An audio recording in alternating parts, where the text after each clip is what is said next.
एक बार फिर से स्वागत है आपका। आज की इस वीडियो में हम बात करेंगे डिक्रीमेंट ऑपरेटर के बारे में। तो इसके लिए सबसे पहले हम व्हाइट बोर्ड पर समझेंगे और उसके बाद हम सी प्रोग्रामिंग में समझेंगे इसको। तो सबसे पहले हम इसको समझ लेते हैं कि ये होता क्या है। मान लीजिए कि हमारे पास एक वेरिएबल है ए, जिसकी वैल्यू हमने मान लीजिए दे दी है 5। तो मान लीजिए हमें इसको डिक्रीमेंट करना है, तो हम लिखेंगे a equal to a minus one. इसका मतलब ये हुआ कि हम a की वैल्यू में से जो भी वैल्यू है उसकी एक माइनस कर दे रहे हैं।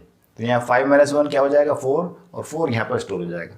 तो इस स्टेटमेंट को हम डिक्रीमेंट ऑपरेटर की तरह से भी लिख सकते हैं, यूज़ करके लिख सकते हैं, जैसे a माइनस माइनस। इसका मतलब ये हुआ कि a की वैल्यू में से हमने 1 माइनस कर लिया। ये जो डिक्रीमेंट ऑपरेटर लिखा है मैंने, इसको कहते हैं पोस्ट डिक्रीमेंट ऑपरेटर। और दूसरा जो ऑपरेटर होता है उसको हम कहेंगे प्री डिक्रीमेंट ऑपरेटर। तो इन दोनों का मतलब क्या हुआ, इसमें ए पहले लिखा हुआ है और डिक्रीमेंट बाद में है। इसका मतलब ये हुआ कि पहले वैल्यू यूज़ होगी और बाद में डिक्रीमेंट होगी। यहाँ पर पहले डिक्रीमेंट होगी फिर यूज़ होगी। हो सकता है कि मेरा ये स्टेटमेंट आपको भी समझ में नहीं आ रहा हो कि कहाँ यूज़ होगी कहाँ डिक्रीमेंट होगी। तो इसके लिए हम एक प्रोग्राम बनाकर देखते हैं और वहाँ पर इसको प्रैक्टिकली देखेंगे कि कैसे डिक्रीमेंट हो रही है, कैसे यूज़ हो रही है, और उसके बाद हम इस प्रोग्राम को कोड करके भी देखेंगे। तो आइए अब हम इसको व्हाइट बोर्ड पर समझ लेते हैं कोड के थ्रू। यहाँ पर हमने एक प्रोग्राम लिखा हुआ है। यहाँ पर हमने एक वेरिएबल लिया हुआ है इंटीजर a इक्वल टू 10। तो इसका मतलब ये हुआ कि हमारा एक जो वेरिएबल है a, इसमें हमने 10 स्टोर कर दिया। यहाँ पर हमने स्क्रीन को क्लियर किया, हमने लिखा printf/n/t। ये मैं लगभग अपने सभी स्टेटमेंट में लिखता हूँ, यानी कि printf वाले स्टेटमेंट में। तो ऐसा ज़रूर नहीं है कि आप इसको लिखें, मुझे हैबिट है। तो a को हमने प्रिंट किया, a की वैल्यू कितनी प्रिंट हो जाएगी, क्योंकि है 10, तो 10 आउटपुट आ जाएगा। फिर हमने लिखा a माइनस माइनस। इसका मतलब ये हुआ कि पहले वैल्यू यूज़ होगी बाद में डिक्रीमेंट होगी, लेकिन यूज़ करने के लिए कोई स्टेटमेंट हमने लिखा ही नहीं है। इसका मतलब क्या हुआ कि सिर्फ वैल्यू डिक्रीमेंट हो जाएगी। तो वैल्यू कितनी डिक्रीमेंट हो गई, 1 डिक्रीमेंट हो गई, और वैल्यू हो गई अब माइनस वन हो गई। माइनस वन मतलब 10 में से 1 माइनस करके 9 बच गया। अब हमने वैल्यू को फिर से प्रिंट किया, तो अब कितनी वैल्यू आनी चाहिए, 9 आना चाहिए। तो 9 ही प्रिंट हो जाएगा, क्योंकि हमने स्टोर 9 किया हुआ है यहाँ पर, इसकी वजह से 9 स्टोर हो गया। अब क्या किया हमने वैल्यू को फिर से प्रिंट किया, लेकिन हमने a माइनस माइनस करके प्रिंट किया है। तो इससे क्या होगा, पहले वैल्यू यूज़ होगी फिर डिक्रीमेंट होगी। तो यूज़ पहले करना है, यूज़ करिए। यूज़ कितना है, यानी कि 9 a की वैल्यू कितनी है 9। तो पहले यूज़ हो गई यानी कि प्रिंट हो गई, और उसके तुरंत बाद डिक्रीमेंट हो गई। अब ये वैल्यू हो गई 8। यहीं पर ये वैल्यू 8 हुई या नहीं हुई, इसको चेक करने के लिए हमने फिर से प्रिंट किया a को, और a अब आ जाएगा 8। फिर देखिए हमने फिर से एक बार इसी प्रोसेस को रिपीट किया, a माइनस माइनस। तो इससे क्या होगा, वैल्यू फिर से डिक्रीमेंट हो जाएगी, वैल्यू हो जाएगी अब ये 7। और हमने इसको प्रिंट करके देखा, वैल्यू अब आ जाएगी 7। नेक्स्ट माइनस माइनस ए अगर हमने लिखा है तो इससे क्या होगा, पहले वैल्यू डिक्रीमेंट हो जाएगी और फिर यूज़ होगी। यूज़ हम कर नहीं रहे हैं यहाँ पर, तो सिर्फ डिक्रीमेंट हो जाएगी। तो डिक्रीमेंट हो जाने का मतलब है कि वैल्यू यहाँ पर 6 हो गई। अब हमने प्रिंट किया, वैल्यू को हमने जब प्रिंट किया तो आउटपुट कितना आएगा, आउटपुट आ जाएगा 6।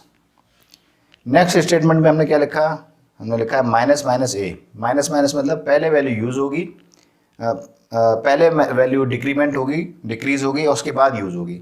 तो पहले वैल्यू को डिक्रीज कर दीजिए। डिक्रीज करने के लिए यानी कि 6 माइनस 1 5, डिक्रीमेंट हो गई, अब यूज़ होगी। यूज़ होने का मतलब प्रिंट कर रहे हैं आप, यहाँ पर 5 प्रिंट हो जाएगा। फिर आपने दोबारा इसको प्रिंट कर दिया एक बार और, तो ये आ जाएगा 5। तो इस तरह से आपने इसको चेक करके देख लिया। अब हम इसको कोड में भी करके देखते हैं कि इसका एक्चुअल आउटपुट क्या आ रहा है। तो मुझे उम्मीद है कि ये प्रोग्राम आपको समझ में आया होगा। यहाँ पर आपको एक एक्सरसाइज दे रहा हूँ मैं कि आप a की वैल्यू क्या ले रहे हैं या कोई और वेरिएबल ले रहे हैं, उसकी वैल्यू आपने क्या दी और क्या क्या आउटपुट आया आपको, ये कोड आप बताते हुए मुझे यहाँ कमेंट बॉक्स में बताइए कि आपने क्या कोड लिया और उसका क्या आउटपुट आया, जिससे मुझे समझ में आ सके कि आपको कितना ये क्लियर हो रहा है। तो मुझे उम्मीद है कि आपको समझ में आया होगा कि कैसे हम इसमें प्री डिक्रीमेंट कर सकते हैं, पोस्ट डिक्रीमेंट कर सकते हैं, और कैसे वैल्यूज चेंज होती हैं। तो जैसा कि अभी हमने व्हाइट बोर्ड पर समझा कि डिक्रीमेंट ऑपरेटर कैसे काम करता है, तो इसका प्रोग्राम हमने एक ऑनलाइन कंपाइलर पर पेस्ट कर दिया है। और यहाँ पर आपको एक चीज़ मैं बताना चाहूँगा कि हमने ऑनलाइन कंपाइलर पर पेस्ट इसलिए किया है कि हमारे एक व्यूअर ने हमें बताया, फीडबैक दिया, जो हम टर्बो सी के कंपाइलर पर काम कर रहे थे तो उसकी विजिबिलिटी काफ़ी कम है, यानी कि जब आप मोबाइल पर उसको देखते हैं तो उसके कलर कॉम्बिनेशन की वजह से काफ़ी कम विजिबिलिटी हो पाती है। तो इसलिए आपकी सुविधा के लिए मैंने इसको एक ऑनलाइन प्लेटफॉर्म पर पेस्ट कर दिया है, जिससे कि आप बेहतर समझ पाएँ।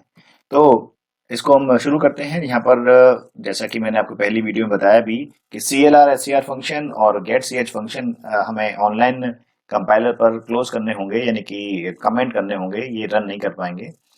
बाकी का हम स्टेटमेंट वैसे ही लिखेंगे।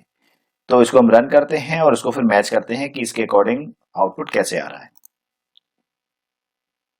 तो यहाँ पर हमने रन करने के बाद देखा इधर आउटपुट आ गया है।